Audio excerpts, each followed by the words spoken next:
You got a chance to break the monotony, so to speak. Get away and see something a little different than what you have been seeing. That is not to say that some of you all have not seen things different than what you have been seeing. We know that a fish only grows as big as the tank that is in it. So we want to do our best to try to expand our horizon and our thinking. The purpose of this particular session or lesson, in association to what was read in the book just for today, I thought about something, and it's wise when it pertains to what is called automatic distorted thinking. And there's two questions that I asked, and you all answered it. How are you maintaining your gift as it pertains to recovery? First of all, the gift to me is your life. The gift to me is your life. None of us would be here if it wasn't, through some mercy. I may use that religious language, because there is no guarantee that none of us could have made it through our mother's womb and through the conception, whatever how you want to call it. It wasn't guaranteed. It wasn't guaranteed. That's right. So all of our beginnings are humble. And what are you doing to maintain, to use this gift of life for yourself, to make a contribution? And some of you have already made a contribution. Some of you may have been married. Some of you may have interacted with a woman and impregnated her and she had a child. You made a contribution. Some of you may have made a contribution by helping somebody. We all are making contributions. But some can make a not so good contribution, if I may use that language, But you want to do your best to try to maintain a positive contribution. As some of you said, you moving yourself from a lot of foolishness, getting away from certain people, surrounding yourself with like-minded people. Because you don't want that type of contribution to be a part of those who are very negative or disencouraging, whatever. You don't want them to make that type of contribution to your life. You don't agree with that. Is that correct? Huh? Correct. So if you don't agree with it, why would you be around it and accept it? Why would you even entertain with something that you don't agree with? Do you know that when something comes in your body that doesn't belong in your body, it doesn't agree with your body? Huh? A substance outside that comes in it doesn't agree with your body. So there's a substance that comes in on the outside that comes in our mind, it doesn't agree with our what? With our mind. Unless we have programmed to a point and conditioned ourselves to accept the fact that we're going to force something to agree with our mind. And when you're forcing something to agree to your mind, then you become not only a slave to it, but you become imprisoned to it. Huh?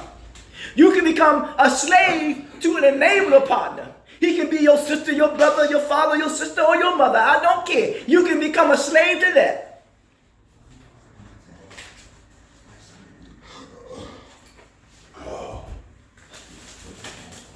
You can become an imprisoned, even an enslaved to even looking good on the outside, but on the inside is all tore up. We can become a prisoner, slave of just saying pretty good words all the time. We can become a slave or in prison to listen to what somebody say, and we say, "Oh man, I like what you say. Sound good, sound good." But when opportunity presents itself, you go out there and you want to go up. You go get high, and you say that you don't deserve it. So you don't deserve the good that is coming your way. Who told you that? Why would you buy into that? Why would you keep re-traumatizing yourself over and over and over again? Why would you even be around somebody who serves as an enabler partner to you to help you to go about acting in a manner or way that will cause more harm than good? I don't care if your sister, your brother, your father, your mother, what have you. When you're old enough, you know certain things is not right. You know the difference between what? Right or wrong.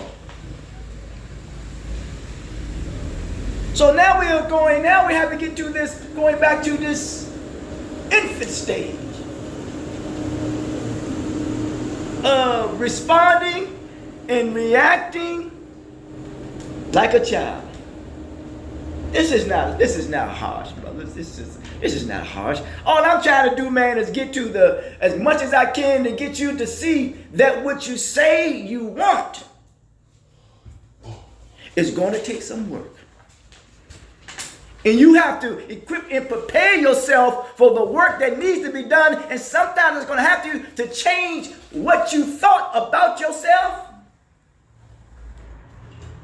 Sometimes you're going to have to change of the people who you thought that were your friends, and you realize that they're not your friends.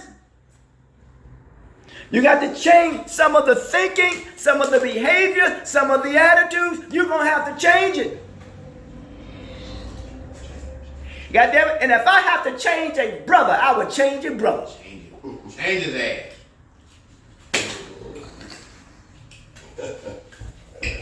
New brother, get up in here. Your turn. Come on.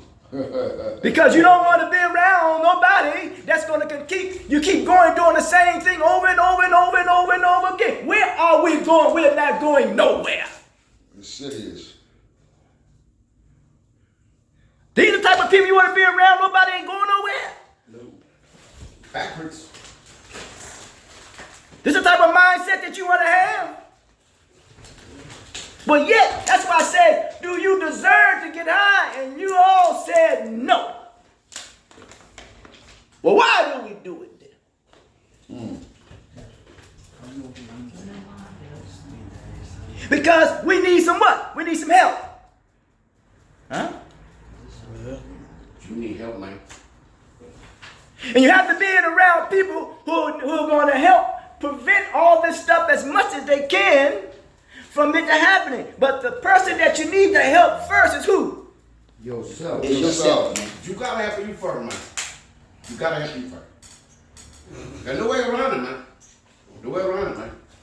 You gotta help you first. That's just it. That's right. You got to. So that's why I open up by saying the introduction, addiction is not only a struggle of the body, but also of the mind. Also of the mind. With patterns of automatic distorted thinking. Now, there's a brother, Elijah Muhammad, said that vision stems from the source of your thinking. What do you envision for yourself?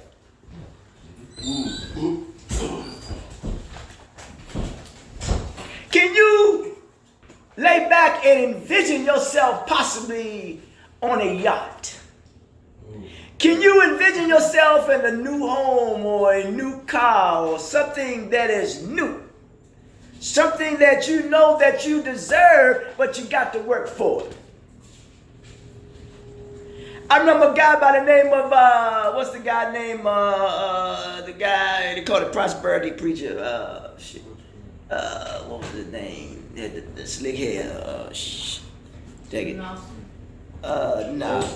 Huh? No, not him. The African American. No, not him. Dang, I can't think of his name. But he had a car, and the guy said, "Man, that's a nice car." And he says, "Well, I got a vision of getting a car." He said, "Yeah, that's your vision, but your vision is not to be in my car." I can't remember what he said. What's the guy's name? Dang. I can't think of his name though. But yeah. But vision. Talking about vision. Vision stems from the source of your thinking. Now, what we want to overcome is overcome the cycle of distorted thinking. Because if we don't break the cycle of distorted thinking, we're going to keep on being in relapse what? Mode. We're going to keep on relapsing. You could be in distorted thinking with trying to reach out to your family members and they ain't reaching back to you. Huh? And that could bother you. Whatever it is that you keep reaching out and they're not reaching back, maybe they're not reaching back because maybe there is a debt that you got to pay. Well, and maybe they don't believe that what you say that you are doing, that you ain't, that you're not doing it. Because they like to see evidence. Then they may see a little bit of evidence. You may stay clean for about 20, 30, 40 days. And next thing you know, you're doing right. The same thing over and over again. You running up a debt. Want to break that cycle. These distortions such as all or nothing thinking. That's very extreme. But that's okay. Catastrophizing. What do I mean by catastrophizing? That means that you're always thinking the worst. Make a shift. Don't always think bad or the worst of yourself. That's right. That's called fatalism, and some will call it lack of faith. Oh yeah, a little faith. Come on, man. You are creating a problem that's not even there. right. Come on, respect. I mean, I'm serious though. When we catastrophize, we create a problem that's not even there. Ain't nobody creating, but who creating it? You. Okay. Catastrophizing or minimizing, because when we get high and keep going on this cycle over and over and over again, automatic distorted thinking, if I may use that language, and then we want to get high and we find reason to get high, that means we're minimizing the consequences. Huh? That means you don't want to be responsible.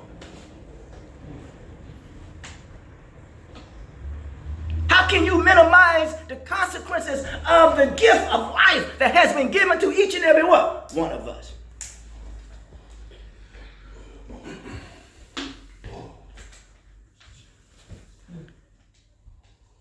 And then when you minimize the consequences, it becomes ingrained into your mental habits. It becomes ingrained in you. It's like you're stenciling it in yourself.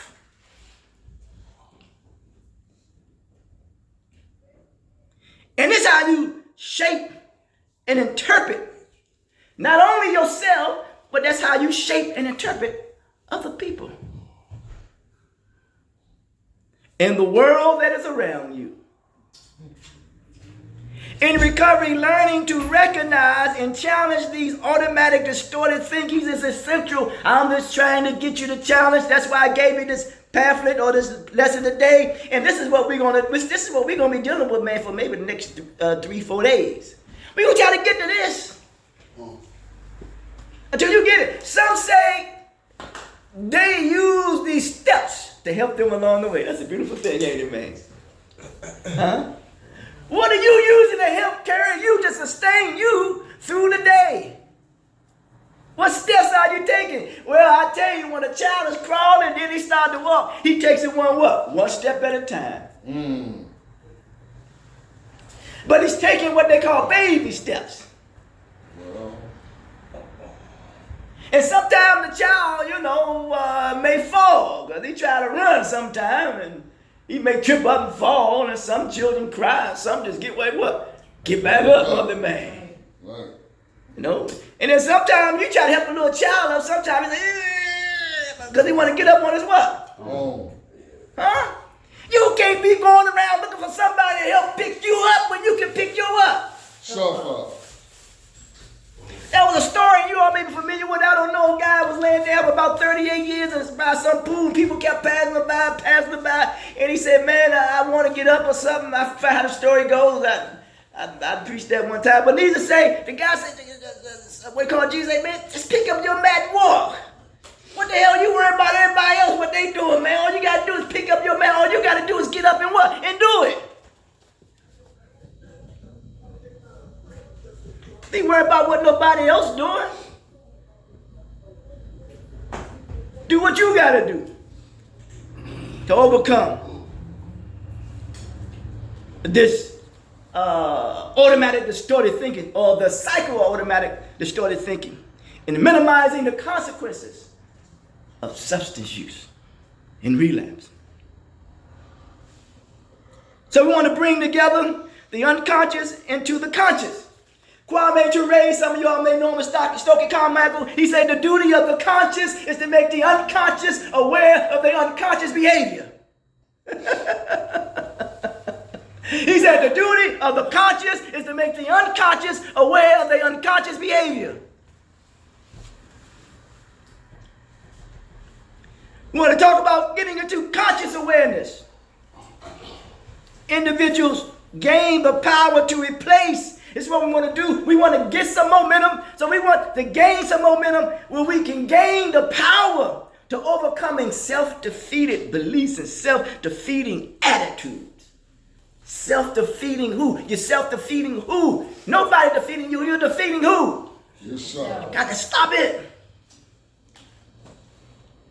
It ain't gonna happen overnight, because possibly we've been in the cycle, automatic started thinking, and in relapse mode, that we've been defeating ourselves.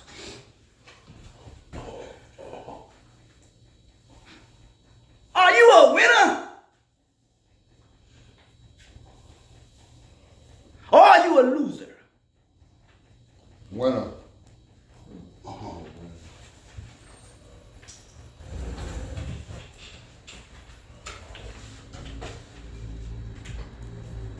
I ask the question again. Are you a winner or are you a loser? Winner. I'm a winner. And when people are trying to pursue and win a Super Bowl or whatever, a championship, you got pretenders and you got contenders. Amen. I like that. I like that. I like that. I like that. Are you a contender or are you a pretender? We got to stop pretending. Putting on performances. If you putting on performance, man, Ringling Brothers of Barney, one of Barney said there's a sucker born what? Every minute. They call it Ringling Brothers and Barney Berry Circus, the greatest show on earth. They can get you to jump through hoops and shit. One of the animals that they kidnap, tame, and you don't see them in the circus because you can't control his nature. That's a wolf. You ain't gonna see no wolf in there. Amen. So that's the deal, all right? The deal is, though, you got to stop or be aware, and you yourself, when you're talking about hooking up with like-minded people, whatever like-minded people are, because you got people who are wolves, but dressed in what? Sheep's clothing. Oh, man. And then you may be hanging around the people that is a wolf, but he's dressed like a sheep. I don't care. It could be your family member, your sister, your brother, your uncle, your mother, your uncle. I don't care. Because everybody that's friendly is not necessarily your friend. Ooh, say that again. People can be friendly all day long. They don't mean they're your friend. People can be friends just to get something out of you. Ooh. They'll pat you on the back and say, that a boy. Boy, ain't no goddamn boy. He played on Jane Tarzan or somebody. And Cheetah, what do you want to call it? You went way back there. You ain't no boy, you ain't no girl, you ain't no toy. That's right. You know you ain't no nothing to be playing with. Right. Are you a puppet on a string? But man, you let somebody pull your strings and you're a puppet and you just dancing along. You guys see that? I tell you what's dangerous when the puppet talk back to the puppeteer. That's dangerous. That's dangerous. No, that's psychosis. Oh man. I'm talking serious stuff here, so here we go. Replace the negative belief with healthier reality-based perspectives. This process does more than correct thinking errors. It restores a sense of choice, accountability, and hope, helping you to reclaim your self-worth and rebuild trust in your capacity to be able to live without substance use. Do you all have this paper right here? Yes. Yeah. Let's look at these two behavior models, CBT and DBT. I hope you all can read it. Can you read CBT? Yeah. CBT and DBT models for addiction recovery. CBT, triggers and situation. You want me to keep going? Yes. Automatic thought, distorted thinking. I deserve to use. There we go. There we go. Keep going. Emotion, anger, hopelessness, frustration, behavior, substance use or avoidance, consequence, negative outcome, relapse. I'm not even going to attempt that. Yeah, don't worry about it. Go, isn't it? Go. Yeah, just don't want to be gullible. Let's use that. We'll create something. Yeah, don't worry about it. Here we go. Now DBT, Go ahead. triggers, situation, automatic thought, distorted thinking. I can't handle this, I need to use. Emotion, overwhelmed, anxious, hopelessness. Behavioral urge, use